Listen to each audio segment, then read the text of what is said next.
Assalamualaikum warahmatullahi wabarakatuh. Selamat pagi dan salam sejahtera untuk kita semua. Pertama-tama kita panjatkan puji syukur kepada Tuhan Yang Maha Esa atas berkat dan karunia-Nya sehingga kita hari ini dengan bisa menghadiri acara penyuluhan pengenalan penyakit TBC atau tuberkulosis dan bagaimana cara pencegahannya. Yang pertama saya akan memperkenalkan diri. Perkenalkan, nama saya Janatul Heria. Yang saya hormati Ketua RT Kelurahan Sidorejo Lubuk Linggau Barat 2. Yang pada hadirin yang berbahagia. Pada hari ini, tanggal 16 April 2022, kita bisa menyaksikan penyuluhan yang berjudul Penyuluhan Pelayanan atau Pengenalan Penyakit Tuberkulosis dan Pencegahannya, yang akan disampaikan oleh mahasiswa Politeknik Kesehatan Palembang, Prodi Keperawatan Lubuk Linggau.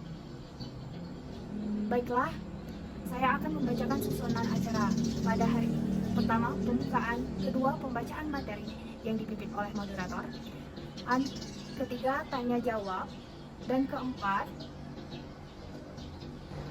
baiklah, untuk mempersingkat waktu kepada moderator, saya persilakan. Assalamualaikum warahmatullahi wabarakatuh. Kepada MC saya berterima kasih.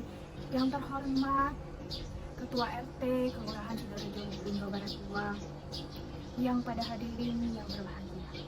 Untuk mempersingkat waktu, marilah kita mulai acara.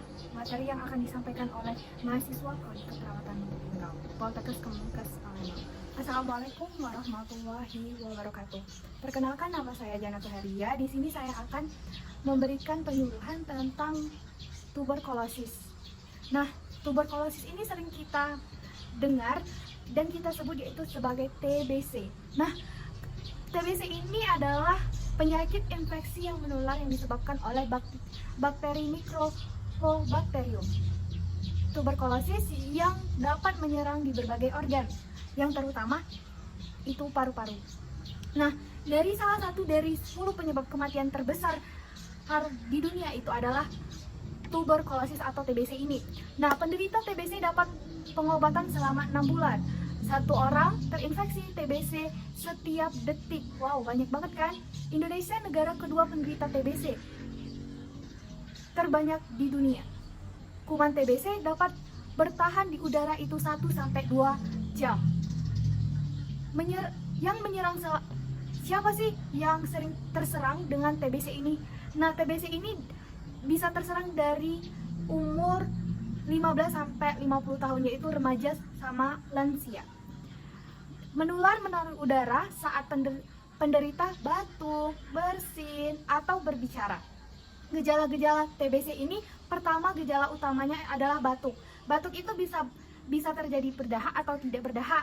Nah, ada juga gejala lain. Gejala lain ini seperti demam meriang, batuk berdahak, dapat bercampur darah, berkeringat tanpa sebab, terutama pada sore dan malam hari. Nafsu makan menurun, nyeri dada, dan berat badan menurun. Nah, TBC, apa sih pemeriksaan TBC? Pemeriksaan TBC bisa melalui 2 cara, yaitu pemeriksaan dahak. Dahak diambil 2 kali dalam waktu 2 hari, yakni SP dan SS, sewaktu dapat di fasilitasi kesehatan hari ke-1, pagi hari setelah bangun tidur hari kedua, sewaktu dapat ke fasilitas kesehatan itu hari ketiga.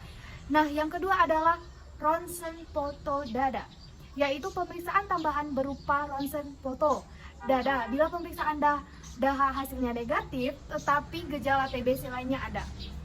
Nah, bagaimana sih cara pengobatan?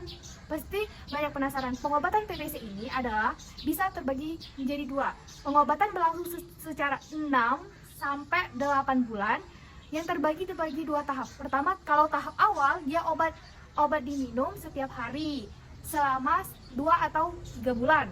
Yang tahap akhir itu obat diminum secara 3 kali seminggu selama 4-5 bulan. Nah, pasti banyak yang penasaran bagaimana cara mencegah penularan TBC. Pertama, ketika kita terkena TBC, kita minum obat secara teratur. Yang kedua, ketika kita mau batuk, menutup mulut saat batuk dengan lengan seperti sini atau pakai sapu tangan ya. Nah, tidak membuang dahak sembarangan. Buanglah dahak ke lubang WC, lalu siram pakai air. Dan ventilasi udara yang baik. Bagaimana sih upaya untuk mencegah terjadinya penyakit TB ini? Pertama, meningkatkan gizi, memberikan imunisasi BCG pada bayi, memberikan pengobatan pada anak, balita yang tidak memiliki gejala penyakit tetapi terdapat anggota keluarganya dalam satu rumah yang positif. Yang keempat, atau yang terakhir itu menganjurkan untuk menggunakan peralatan makan sendiri. Nah, pengobatan TBC ini, tuberkulosis atau TBC dapat disembuhkan jika diobati sejak awal dan secara lengkap. Jika Anda merasa mengidap TBC, maka tutup mulut Anda atau batuk di dalam baju saat Anda batuk di dekat orang lain. Gunakan masker, harus sering-sering mencuci tangan, dan segera pergi ke puskesmas dan klinik rumah sakit. Baiklah, itulah yang bisa saya sampaikan. Kalau ada yang ingin ditanyakan, silakan. Saya akhiri. Wassalamualaikum warahmatullahi wabarakatuh. Baiklah, itulah materi yang disampaikan oleh pemateri. Selanjutnya saya kembalikan kepada MC. Baiklah, selesailah sudah materi yang disampaikan oleh pemateri. Saya ucapkan terima kasih kepada moderator dan pemateri. Dan sekarang saya buka sesi tanya jawab kepada hadirin. Saya persilakan bertanya. Assalamualaikum warahmatullahi wabarakatuh. Perkenalkan, nama saya Ibu Rani. Di sini saya izin bertanya, apa perbedaan flek pada paru dan TBC dan bagaimana pencegahannya? Terima kasih Ibu sudah bertanya. Baiklah, saya akan lempar materi ini ke pemateri. Apa perbedaan tuberkulosis atau flek paru? Nah, kalau flek paru itu ketika kita foto ronsen, terlihat hitam atau bercak-bercak putih. Ya, itu yang dinamakan flek. Kalau tuberkulosis itu dikarenakan kuman yang saya katakan Mycobacterium tuberculosis yang pada anak dapat mengenai berbagai organ, terutama di paru. Nah, cara penularan tuberkulosis ini dengan percikan air ludah atau dahak pada orang dewasa. Jadi ketika ada salah satu keluarga ibu yang kena TBC, hindari percikan itu yang mengandung kuman tuberkulosis ini. Nah, jadi cara pencegahannya tadi yaitu meningkatkan gizi, imunisasi BCG. Ketika ada orang dewasa terkena, maka hindari bertemu sama orang itu, dan menganjurkan untuk menggunakan peralatan makan sendiri. Ketika terkena, kita harus menggunakan makanan sendiri, tidak bisa dicampur dengan orang lain. Sekian, itu saja yang saya sampaikan. Kalau ada yang ingin ditanyakan, boleh. Baiklah, tibalah di ujung acara pada hari ini. Saya ucapkan terima kasih pada hadirin yang antusias dan perhatiannya. Saya tutup. Wassalamualaikum warahmatullahi wabarakatuh.